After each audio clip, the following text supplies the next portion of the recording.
आप देख रहे हैं एबी न्यूज में अर्पिता मिश्रा। नमस्कार। और हमारे साथ इमलसी पवन सिंह चौहान जी जुड़ चुके हैं। सर, आपका बहुत बहुत स्वागत है एबी न्यूज में। धन्यवाद। सर, आपसे मेरा एक क्वेश्चन है। दिल्ली में जंतर मंतर पर कॉकरोच जनता पार्टी के द्वारा सोनम वांगचुक ने धरना दिए थे, जो कि कल दिल्ली पुलिस सफेद चादर में उठा ले गई। ये आप किस तरह देखते हैं? मैं दो चीजें आपसे स्पष्ट शब्दों में बताना चाहूंगा। जथा नामे तथा गुणे। जी। जब कॉकरोच पार्टी नाम ही दे रखा है, उससे मानसिकता कैसे होगी, पहले ये बताइए आप। जी आपने सुना होगा, हमने अपने किसी भी व्यक्ति का रावण नाम आपने सुना? एक आध लोग होंगे। हाँ, रावण जैसे एक आध मानसिकता लोग लोग ही होंगे। होंगे। जी जी। कंस नाम सुना? नहीं। एक आध नाम होंगे। जी। एक आध नाम पूरे देश भर में होंगे। कारण यह है कि हमारा नाम पर ही निश्चित होता है कि कॉकरोच पार्टी मतलब जो जहां पर रहेगा वहां डिजीज पैदा करेगा। ठीक उसकी मानसिकता इस प्रभाव से वो कहीं ना कहीं कॉकरोच के लिए हम लोग एक मच्छर मार मारा निकालते हैं, फिर चूहा मार हम तो लोग क्या आप निकालते हैं। देश के युवा को मैं मच्छर की तरह मार देंगे सर? मैं यही बताना चाहता हूँ आप सब, मैं इसीलिए बताना चाहता हूँ। मच्छर मार निकालते हैं, कॉकरोच मार निकालते हैं। तो कोई आज तक कभी ये कॉकरोच मारा क्यों जाता है? कॉकरोच इसलिए मारे जाते हैं क्योंकि ये हमेशा इस समाज में दूषित मानसिकता, दूषित भाव और कहीं ना कहीं अपने आप को पोषित करने के लिए दूसरे को कष्ट या दूसरे को दर्द या दूसरे को समाप्त करने पर वक्त रहती है। जैसे अमृत बेल होती है, जिस पेड़ पर वो उगती है उसी पेड़ को समाप्त करती है। इसी तरह कॉकरोच जहां पर रहता है वो अपने सिवा सभी को खत्म करता है, सभी को नष्ट कर देता है। तो हमारी जो मानसिकता है, तो वांगचुक जो सोना वांगचुक का जो आपने घटनाक्रम जी। जो आपने बताया कि सफेद चादर लेकर गए हैं। चादर चादर होती है और सफेद कपड़े हम लोग पहनते हैं। सफेद चादर भी सब आप किसी होटल में चलेंगे, पूरे देश के होटल में आपको सफेद चादर ही बिछी मिलेगी। चाहे हमको रजाई मिले वो भी सफेद होगी और नीचे चादर भी सफेद ही होती। तो कोई कलर किसी भी तरीके का दूषित नहीं होता है। हमारा सोचना पड़ेगा कि जो सोनम वांगचुक ने जो भी घटनाक्रम किया, वो कभी हमारे जेनजी को पकड़ करके किसी तरह आंदोलित करने के तरीके से इसमें कहीं ना कहीं, और आपने देखा भी होगा बहुत सारी ऐसी घटनाएं घटी हैं जो फॉरेन से कहीं ना कहीं पोषित होती हैं, वहीं से तो रिमोट से चलते हैं। हमारा नहीं लगता कि हाँ हमारे देश की मानसिकता है, वो विदेशों की मानसिकता होती है, उन्हीं के रिमोट पे चलते हैं। इस तरह के लोग, इस तरह की घटनाएं जो बच्चों को लेकर के इनको दिग्भ्रमित करते हैं, ये बड़ा मैं तो अपराधी संज्ञा गिनता हूँ। ये तो अपराध है, बड़ा अपराध है। ये अपराध के संज्ञा में आप हाँ गिनते बिल्कुल, हैं? 100% मैं मानता हूँ उसको। तो पवन जी, मैं जानना चाहती हूँ, क्या धर्मेंद्र प्रधान जी इस्तीफा देंगे? किस बात के लिए देंगे? ये सर, जो आपके पास तो इंस्टीट्यूट भी है, हाँ हाँ हाँ इतने पेपर्स लीक हो रहे हाँ, हैं इसीलिए और बताऊँ। बच्चे ओवर एज हो जा रहे हैं, इसीलिए तो धरना दे दो, रहे दो, हैं। दो चीजें बताऊं। जी। इतना बड़ा सिस्टम होता है। अब जो कल से हजारों अभिजीत दीप के भी अनशन पे बैठ गए अनशन हैं। बैठ गए, बिल्कुल जी। बैठ। और एक बिटिया है, उसका नाम मुझे नहीं याद आ रहा है, वो भी आज 19 दिन हो गया भूखी प्यासी बैठी हुई है। तो आपकी पार्टी इस बच्ची को न्याय दिला पाएगी? 100% न्याय अगर दिलाएगी। धर्मेंद्र प्रधान इस्तीफा नहीं देते हैं तो अभिजीत दीपके का कहना है कि मैं प्रधानमंत्री नरेंद्र मोदी का इस्तीफा मांगूंगा। तो इसको आप कैसे देख ये रहे हैं हमारा सर? भारत कितना महान है। हर व्यक्ति स्वतंत्र कुछ भी कहने के लिए और कुछ भी सुनने के लिए और कुछ भी करवाने के लिए। ये हमारा हिंदुस्तान की, ये हमारी ये ब्यूटी है हमारी। हकीकत में है कि ये इतना बड़ा हमारा सिस्टम होता है। कोई एक व्यक्ति ने कहीं पर जो गलती की उसकी वजह से उसमें धर्मेंद्र प्रधान जी या माननीय प्रधानमंत्री जी या पार्टी का उसमें 1% कहीं से लिखा तो जाता सर, है। धर्मेंद्र प्रधान को कहीं ना इस्तीफा दे देना चाहिए। कहीं दो चीजें बताऊं, कैसे दे देना चाहिए। भाई कोई गलती उन्होंने किया हो तो आपको आप उधर इससे वजू दे देते। और हकीकत में हमारी पार्टी नैतिकता वाली पार्टी है, अगर गलती किए होते तो 100% इस्तीफा दे देते। जब गलती ही नहीं किया, इस्तीफा किस बात का। और दूसरा है, जो गलती जिन लोगों ने कर रखा उनको किसी भी तरीके का 1% कोई ढिलाई नहीं दी जाएगी। उनको सख्त कार्रवाई की जाएगी, सख्त कार्रवाई करके उनको जेल में घुसा जाएगा। और जो भी दोबारा इस तरह घटना न घटे, इतनी क्रूरतम उनके पास सजा दी जाएगी उनको। सोनम सोनम वांगचुक की पत्नी का ऐलान है कि उनकी अगुवाई में संसद भवन का घेराव करेंगे। आज 20 तारीख है, आज से संसद भवन चलने वाला है, तो उनकी पत्नी भी संसद भवन का घेराव करने का ऐलान कर दी है सर। अभी मैं क्या बताऊं, जब जो जिसकी मानसिकता के लिए होते हैं, तो सोनम वांगचुक हो चाहे जो भी लोग होते हैं, वो सिस्टम को सुधारना नहीं चाहते, सिस्टम को बिगाड़ना चाहते हैं। सिस्टम के बिगाड़ने की वजह से आज ये जो देश की कहीं ना कहीं दुर्दशा होती चली आ रही थी पहले से। अब पिछले 2014 से जब से हमारे माननीय प्रधानमंत्री मोदी जी आए हैं, तो देश की बागडोर संभालने के बाद में भ्रष्टाचार को बिल्कुल न्यूनतम स्तर पर ले आए हैं। हाँ, अभी निश्चित है उस न्यूनतम स्तर को जीरो कैसे किया जाए, उसके लिए माननीय प्रधानमंत्री जी और पूरा उनका जो तंत्र है, पूरा विभाग है या विभागीय मंत्री है, विभागीय सचिव है, सब लोग इस पर लगे हैं कि कैसे हम लोग जीरो टॉलरेंस पर कैसे काम कर सकते हैं। इस पर के लिए लगातार मंथन, लगातार मीटिंग और लगातार पेरेंट्स से भी मदद ली जा रही है कि कैसे कैसे की जाए। और हमारे जो आईटीआईएस के बच्चे हैं या आईएम के बच्चे हैं, वो कहीं ना कहीं इस पर तोड़ निकालने हैं कि आगे की इस तरह की घटना ना घटे, इस तरह की व्यवस्था ना हो जिससे हमारे युवा परेशान हो। इसको लिए जीरो टॉलरेंस के लिए पूरी तन्मयता से इस बार अपने जो भी हमारे नीट का एग्जाम हो चाहे अदर एग्जाम हो, सबको बिल्कुल पारदर्शिता के तरीके से और कहीं ना कहीं मिलिट्री को, कहीं ना कहीं और लोगों को जो सख्त प्रशासन कर सके उनको लगा करके हमारे टेस्ट भी कराए जाएंगे। हमारे जो भी आपका इंटरव्यू होते हैं या जो भी कंपटीशन होते हैं, उस सब के लिए भी पारदर्शिता को क्रिस्टल क्लियर रखते हुए काम करेंगे और बिल्कुल जीरो, मतलब 0% पर कहीं कोई कमी न रहे, इस बात के लिए पूरी इतने फिल्टर लगा दिए हैं। मुझको नहीं लगता कि आगे आने वाले दिनों में कहीं पर भी किसी 1% किसी भी तरीके की कोई इस तरह की दोबारा पुनरावृत्ति घटना घटेगी। भारतीय जनता पार्टी के मंत्रियों को जाकर सोनम वांगचुक को समझना चाहिए था या नहीं, जबरन उन्हें उठा लेना चाहिए था? पवन जी से आप कहां तक सही देखते हैं? मैं दो चीजें बता देखिए, इससे पहले भी हमारे देश में कई बार लोगों ने अनशन किया, आंदोलन किया और अंग्रेजों ने भी इस अनशन को मनाने के लिए प्रयास किए थे। गांधी जी ने भी किया था, कई लोगों ने अनशन किया। हमारे भूतपूर्व प्रधानमंत्री इंदिरा गांधी जी ने भी अपने हाथों से जूस पिला के अनशन तोड़वाया। क्या प्रधानमंत्री जी या ये सरकार को नहीं समझना चाहिए कि हमारे बच्चे हैं या हमारे देश का नागरिक है? इसको आप कहां तक देखते हैं सर? मानसिकता आप समझ सकते हो कि जिसकी जो मानसिकता रहती है उस मानसिकता के अकॉर्डिंग वो अपने तरह के काम करता है। ऐसा नहीं कि हमारी पार्टी के हमारे अधिकारी लोग गढ़ गए थे, उनसे बातचीत किए थे, लेकिन वो मानने के लिए तैयार नहीं थे। और होता क्या है, जो आदमी जिस मानसिकता, जिस बलीभूत से, जिस वातावरण में पलता बढ़ता है, उसी की मानसिकता, उसी के भाव उसके अंदर आ जाते हैं। वो कैसे अच्छा हो सकता है? दुर्योधन पता था मैं अधर्म कर रहा हूँ, फिर भी कहता था हमारा अधर्म करने में आनंद आता है। अधर्म में ऐसा धर्म अधर्म की परिभाषा उसको पता थी, लेकिन अधर्म करता था। इसी तरह हमारे देश में बहुत सारे नागरिक ऐसे हैं जो कहीं ना कहीं से पोषित हो रहे हैं, कहीं ना कहीं से इन्फ्लुएंस हो रहे हैं। आप विपक्ष पर तो हमला नहीं कर रहे हैं कि विपक्ष से पोषित हुए सोनम वांगचुक जी और जो भी अभिजीत दीपके जी हैं, इन लोगों को धरना दिलाया जा रहा है या आमरण अनशन के लिए बैठाया जा रहा है? वही मैं बताना, क्योंकि विपक्ष के सारे नेता जो है मिल चुके हैं इन लोगों से। विपक्ष के नेता भी मिलेंगे और विपक्ष की ही तरफ से। सर, भारतीय जनता पार्टी के नेता क्यों नहीं कोई जा रहे हैं? कोई मंत्री नहीं गया, कोई विधायक नहीं गया, कोई सांसद नहीं गया कि आप ऐसा ना करिए, आप तोड़िए, मैं आपको जूस पिला रहा हूँ या खिला रहा हूँ। ऐसा क्यों हुआ? जब विपक्ष की तरफ प्रोजेक्टेड है तो हमारी भारतीय जनता पार्टी पूरे पार्टी खड़ी हो जाए, एक से लेकर के जितने हमारे सांसद हो, जितने मंत्री हैं, सभी नहीं मानेंगे।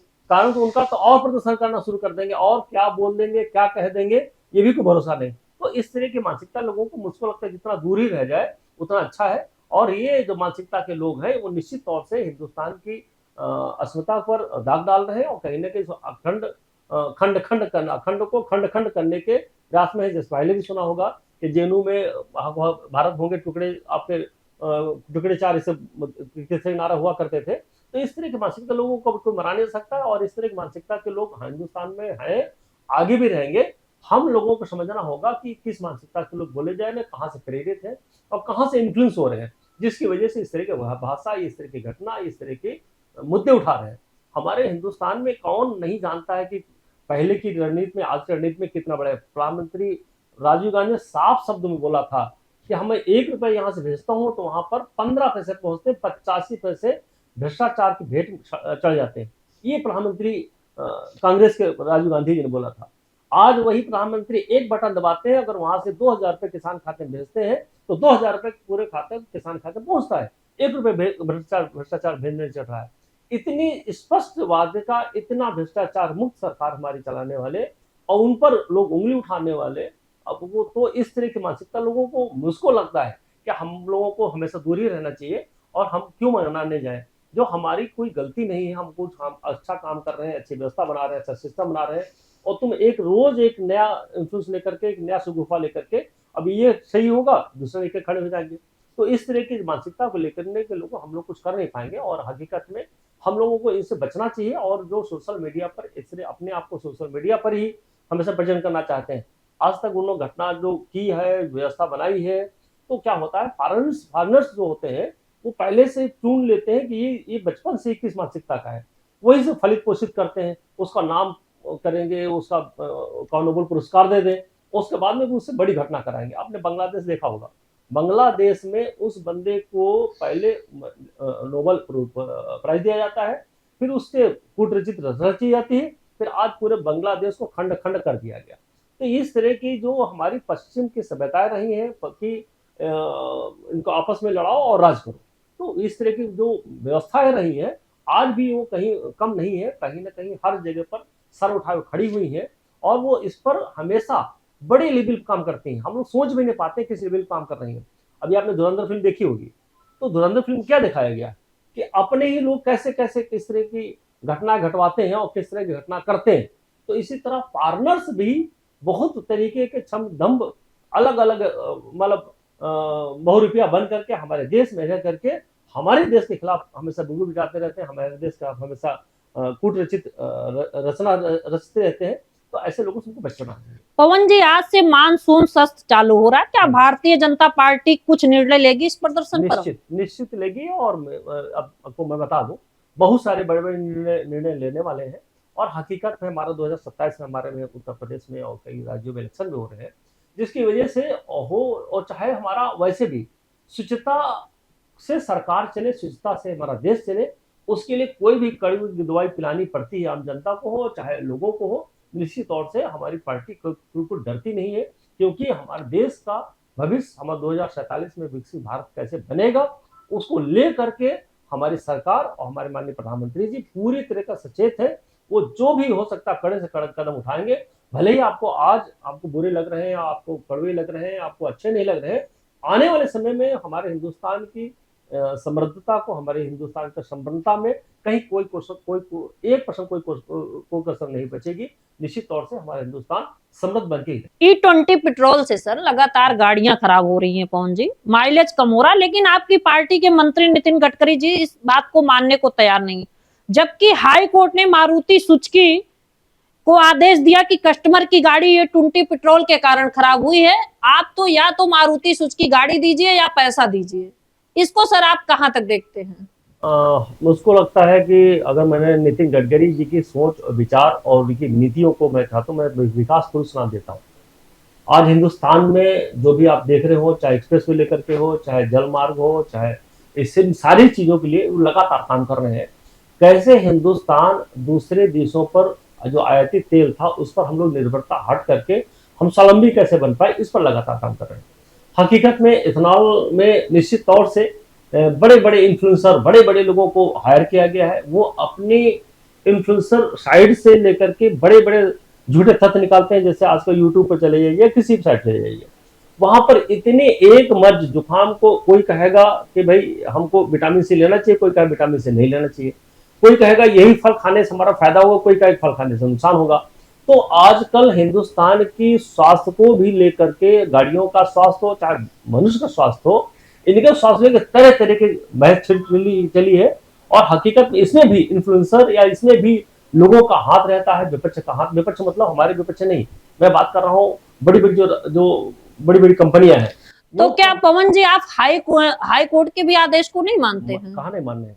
हाई कोर्ट ने कहा कि एथेनॉल की वजह से गाड़ी खराब हुई है। हाई कोर्ट ये नहीं कहा, हाई कोर्ट ने कहा कि जो तेल डाला गया, तेल उसमें हो सकता है उसमें कहीं हम लोग बरसात मौसम है या नहीं मौसम है, बीच में जो टैंकर से टैंकर वापस वहां पर जाता है, तेल पहुंचता है, हो सकता है इसकी मिक्स कर रखा हो, या हो सकता है कि डालते वक्त पानी चला गया हो, कोई घटना घट गई हो।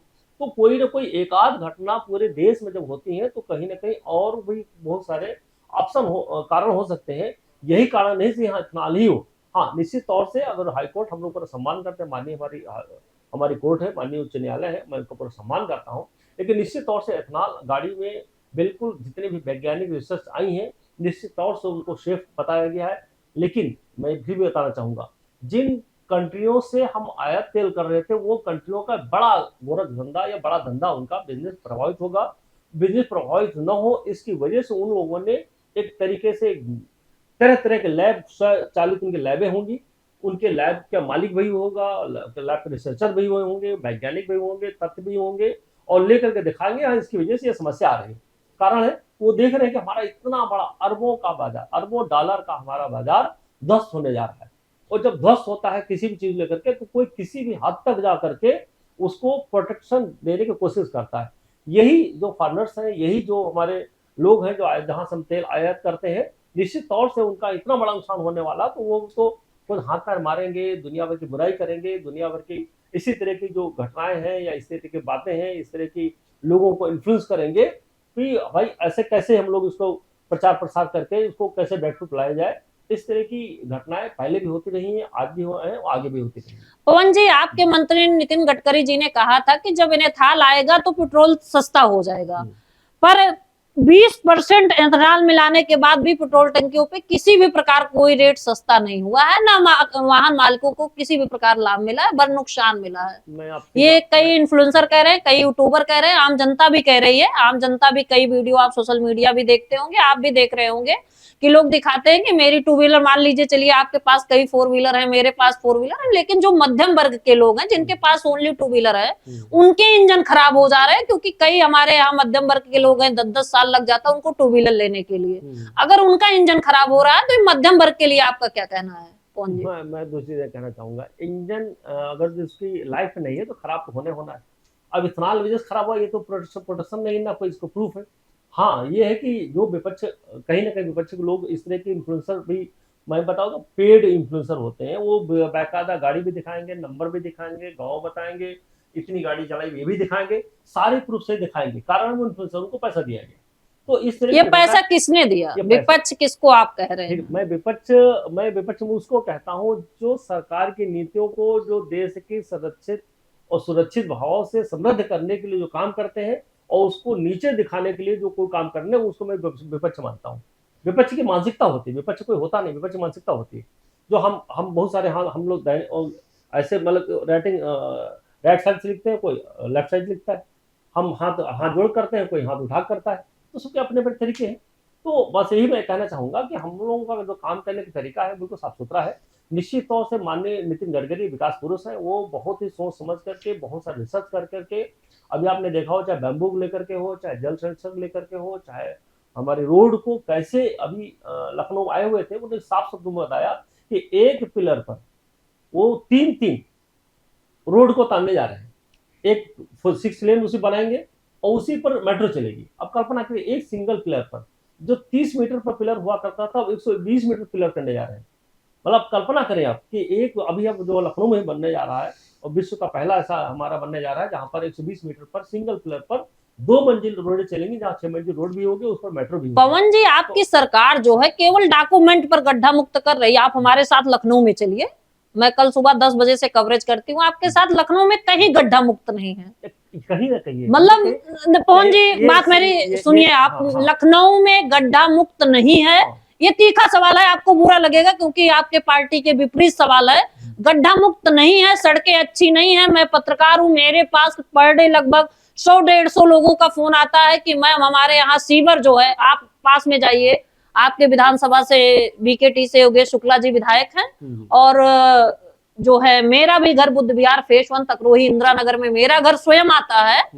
वहां क्षेत्र में आप जाइए, किसी से पूछ लीजिए, सबके घर में सीवर का पानी भर रहा है, ना सड़क है ना सीवर कोई सुनता है, और जनता तरसता है। किचन से लेकर के बेडरूम तक पानी भर जा रहा है। लोगों की समस्याएं, इतना फोन आता, हम लोगों का सोना दुर्लभ हो गया है कि मैम आ जाइए, कवरेज कर लीजिए। मेरा कोई फोन नहीं उठा रहा है, बच्चे स्कूल नहीं जा पा रहे हैं, सड़क अच्छी नहीं है, सीवर नहीं है, सीवर चौक हो गया है। तो ये समस्या कैसे है सर? गड्ढा मुक्त कैसे हम कहें? बच्चे गिर जा रहे हैं सर। लखनऊ जैसे राजधानी है, माननीय मुख्यमंत्री जी 10 किलोमीटर पे रहते हैं, आपके कार्यालय से भी बहुत ज्यादा दूरी नहीं है, तो इसको कैसे आप गड्ढा मुक्त बनाएंगे? इसे हम गड्ढा मुक्त कहेंगे? मैं स्पष्ट शब्दों में कहना चाहूंगा, जो प्राइवेट सरकारी जो कॉलोनियां बन गई है, ना उनका कोई अता पता है, ना उन्होंने कोई परमिशन लिया है, मकान बना के काट दिए हैं, गंदे तरीके से रोड बनाया, गंदे तरीके से उन्होंने प्लानिंग किया है, जिसकी वजह से आम जनता को परेशानी हो रही है।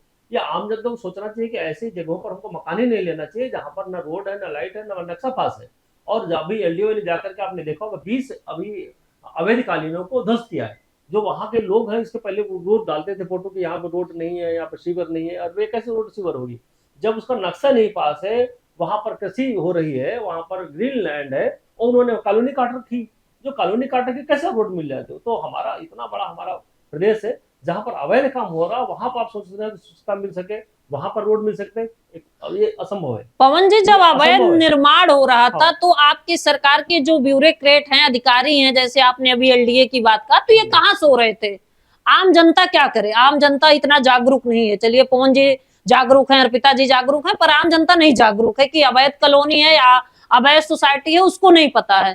तो जब निर्माण हो रहा था तो आपकी सरकार कहाँ सो रही थी? निश्चित तौर से जान लीजिए, कार्रवाई हो रही है, लगातार कार्रवाई हो रही है, लगातार ध्वस्तीकरण हो रहा है, लगातार रोका जा रहा है, लगातार नोटिस किया जा रहा है, लगातार अखबार बताया जा रहा है, लगातार न्यूज बताया जा रहा है, लेकिन कहीं ना कहीं हमारी प्रदेश जनता भी भोली भाली है, कहीं ना कहीं वो उनके यहाँ से वहां जाती है, इसलिए कार्रवाई हो जाती है, जिसकी वजह से उनको सीवर और ये गड्ढा जो रोड की वजह से समस्या आती है। निश्चित तौर से जहां पर विकसित कॉलोनियां है, वहां आप देख लीजिए, शानदार रोडें बनी, चकाचक रोडें बनी है, बढ़िया सीवर बना है, और यहाँ पर जहां पर पानी भरा होता था, जल भरा होता था, वहां पर पंप लगा करके उनके पानी को खींचने की, पानी को बाहर निकास करने की एक समुचित व्यवस्था की गई है। जहां पर 5 पंप थे वहां 10 कर दिए गए, या 3 थे वहां 6 कर दिए गए, कहीं डबल कर दिए गए, ट्रिपल कर दिए गए, ताकि पवन पानी जी, का जल न भरा जाए। क्या नितिन गडकरी जी अपने बेटे के बिजनेस को आगे बढ़ाने के लिए नेथाल को प्रमोट कर रहे हैं? मैं अब ऐसा कैसे कह सकते हैं? मैं बता दूं, एथेनॉल को इस राष्ट्रीय संपदा घोषित होने के मतलब का राष्ट्रीय संपदा घोषित कर दिया जाए।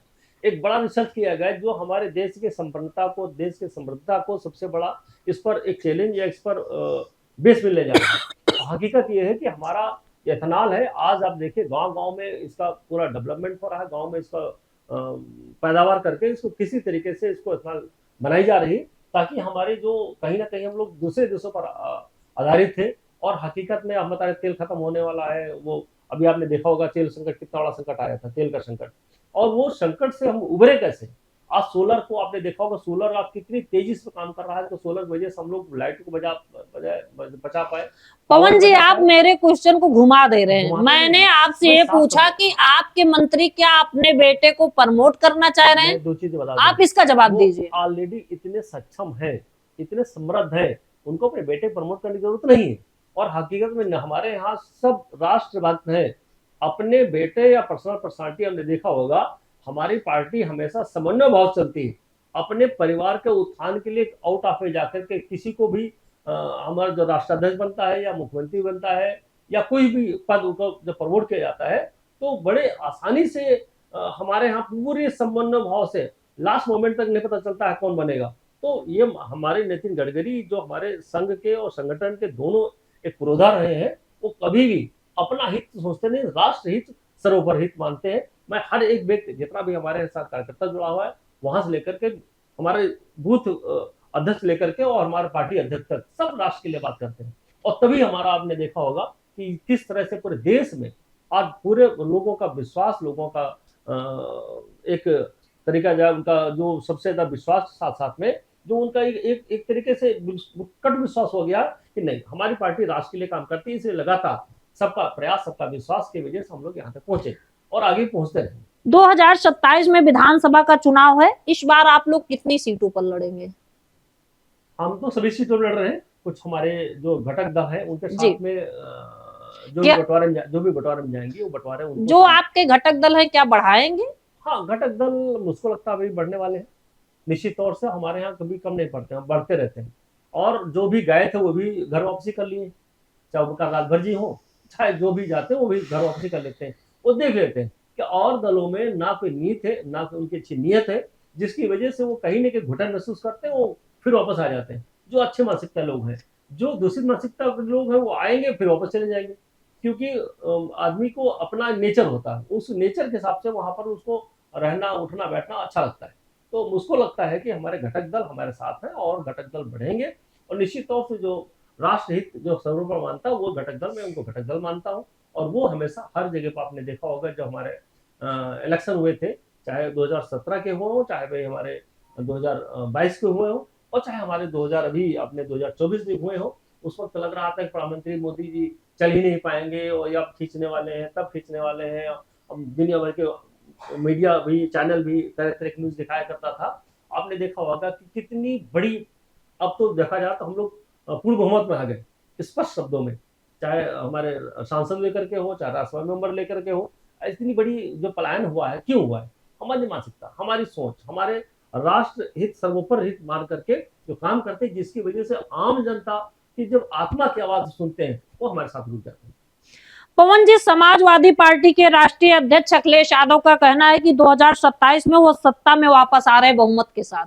इसमें आपका क्या राय है? मैं स्पष्ट शब्दों में कहना चाहूंगा, ये थोड़ा सा दिग्भ्रमित करके जो खटाखट और कि खाते में 8,500 रुपए आने जा रहा वो, और दूसरा हमारा संविधान खतरे में, ये दो बड़े मुद्दे रहे। ये खटाखट कौन कहा था ये सर? खटाखट कांग्रेस ने कहा था कि 8,500 रुपए हर महीने आप खटाखट आपके खाते में पहुंचेंगे, 1 लाख रुपए साल में पहुंच जाएंगे आपको, मोटा मोटा उन्होंने साफ शब्दों में कहा था। जिसकी वजह से हमारी महिलाएं वो कहीं दिग्भ्रमित हो गई, जिसकी वजह से उन्होंने अपने गलत डिसीजन थोड़ा सा ले लिया था भ्रमित होने की वजह से, और उसका उन्होंने बदला चुका भी दिया, जितने बाद में इलेक्शन हुआ दिखा दिया कि हमसे चूक हुई थी और दोबारा वो चूक या दोबारा भूल नहीं होने वाली है।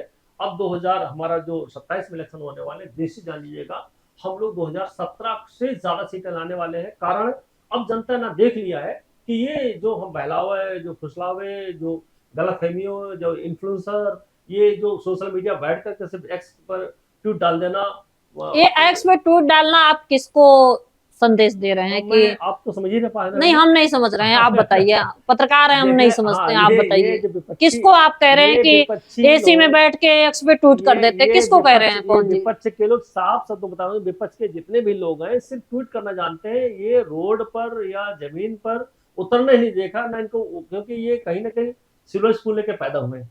हमारे यहाँ साहब, अब नितिन नवीन जैसे व्यक्ति अगर वो हमारे यहाँ राष्ट्राध्यक्ष बन सकता है, हमारे यहाँ मतलब पार्टी का अध्यक्ष बन सकता है, तो आप कल्पना करिए कि हमारे इस तरह कोई किसी को पता नहीं कब कौन कहाँ बना बैठा। पवन जी, आप धर्म की बात कर रहे हैं। आपके राष्ट्रीय अध्यक्ष नितिन नवीन जी जब रोड शो कर रहे थे तो उसमें जो है बजरंगबली को नचा रहे थे, इसमें विपक्ष का काफी ट्वीट आया, इस पे आपका क्या कहना है? दो चीजें बता दें, कभी कभी इस तरह के लोग होते हैं कि अपने आप को बजरंग नचा नहीं रहते। बजरंगबली, ये तो अपमान हो गया सर, हनुमान चालीसा चलता, हनुमान ये चालीसा तो अपमान हुआ सर। इस पे आप जवाब दीजिए ना, हनुमान चालीसा पे मत जाइए सर। फिर वही बात करें, जब हनुमान चालीसा होगा तो आदमी करेगा क्या भाई? वहां पर रोएगा तो है नहीं। जब हनुमान चालीसा होगा तो वहां पर खुश्ती हाथ भी नहीं सर, एक व्यक्ति को बंदर का रूप बनाकर नचाया गया, मतलब आपने बजरंगबली को नचा दिया अपने पार्टी के सामने। फिर मैं बता दूं, बंदर न कहिए, आप हनुमान जी का रूप है, तो हनुमान जी को बना के आप नचा दिए सर, आपकी पार्टी नचा देती है। इसलिए मैं कहना चाहता हूँ कि बड़ा पवित्र हमारे यहाँ नाम लिया जाता है और बड़ा उनका सम्मान है। इसलिए मैं जरूर कहना चाहूंगा, जब कभी कोई हनुमान चालीसा होता है, सुंदरकांड होता है, उसमें निश्चित जान लीजिए कि हम लोग बड़े मस्ती से, बड़े भाव से, अपने आप को नाश्ता नहीं है, अपने आप सब हमारे पैर थिरकने लगते हैं कि हमारे हनुमान जी हैं, और कहीं इस तरह की भाषा होती है तो हम लोग अपने आप से स्वतः हमारे अंदर से एक उमंग आ जाता है। उस उमंग में हम लोग सब मस्ती करते हैं, बस मस्ती। पवन जी, अभी आपने कहा हमारी पार्टी जो है जीरो टॉलरेंस की नीतियों पे चल रही है। आप लखनऊ में रह रहे हैं और हम भी लखनऊ से ही आपके पास कवरेज करने के लिए आए हैं। तो राजाजीपुरम यहाँ से बहुत ज्यादा 20 किलोमीटर के डिस्टेंस में होगा। कल एक बच्ची का रेप हुआ है, आए दिन लखनऊ में रेप हो रहा है छोटी छोटी बच्चियों का। वाहन चालक ने किया, जो आपके यहाँ वैन चलती है, 4 साल की बच्ची के साथ रेप हुआ। तो क्या ये जीरो टॉलरेंस है? इसे आप किस तरह देखते हैं? कैसा जीरो टॉलरेंस है? आए दिन हमारी बच्चियां रेप के शिकार हो रही हैं सर। मैं स्पष्ट शब्दों कहना चाहूंगा, जो भी इस तरह की घटना कुकृत्य करते हैं उनको बख्शा नहीं जा रहा है। आपने देखा आजकल हाफ इनकाउंटर भी किया जा रहा है और उनको जगह जगह पर उसी तरह पर तुरंत हमारे निर्णय लेते हुए उनको दंड दिया जा रहा है, कठोर से कठोर दंड दिया जा रहा है। बहुत सारे लोगों को जो भी इस तरह की घटनाओं से लिप्त थे, आज उनको कहीं भी किसी तरीके से बख्शा नहीं जा रहा है, न कोई ढील दी जा रही है। हाँ, निश्चित तौर से जान लीजिएगा, अब पुनरावृत्ति इसकी न हो, इसके लिए माननीय मुख्यमंत्री जी पूरी तरीके से चाकचम्बद्ध कैसे हमारी कानून व्यवस्था हो सकती है, उसके लिए लगातार मीटिंग लेते हैं, लगातार सचेत करते रहते हैं। फिर भी एक आध लोग जो इस तरह की अपनी दूषित मानसिकता की वजह से जो घटना घट जाती है, उनके परिवार खानदान सहित दोबारा ऐसा ना करे, इसके लिए वो बिल्कुल सचेत करके उनको कठोर कार्रवाई की जाती है, ताकि वो पूरी पीढ़ियां उनकी सुधर जाए। पवन जी, आपके मुख्यमंत्री जी ने भी कई बार मंच पे खड़े होके बोले या अपराधी उत्तर प्रदेश छोड़ दिए हैं या जिला छोड़ के भाग गए हैं। तो अपराधी आते कहां से हैं? क्या आपके सरकार का डर खत्म हो चुका है? मैं 2 चीजें कहना चाहूंगा स्पष्ट शब्दों में। अपराधी मतलब होता है जो संगठित अपराध है। अपराधी प्रवृत्ति के जो लोग होते हैं, प्रवृत्ति मतलब होती है कि कहीं ना कहीं वो तो 100% खत्म हो चुके हैं, लेकिन अचानक से कभी कभी इस तरह के अपराध अपने आप से पनप जाता है, अपने आप हो जाता है, तो उनको उनके ऊपर सरकार में सख्त कार्रवाई कर रही है, कोई किसी को बख्शा नहीं जा रहा है। आपने देखा होगा बहुत सारे अपराधी अभी भी कितने लोगों काउंटर इनकाउंटर हो रहे हैं, भागते हैं, मुठभेड़ होती है और उनको बख्शा नहीं जा रहा। उत्तर प्रदेश में हकीकत में कोई भी संगठित अपराध एक भी नहीं बचा हुआ है।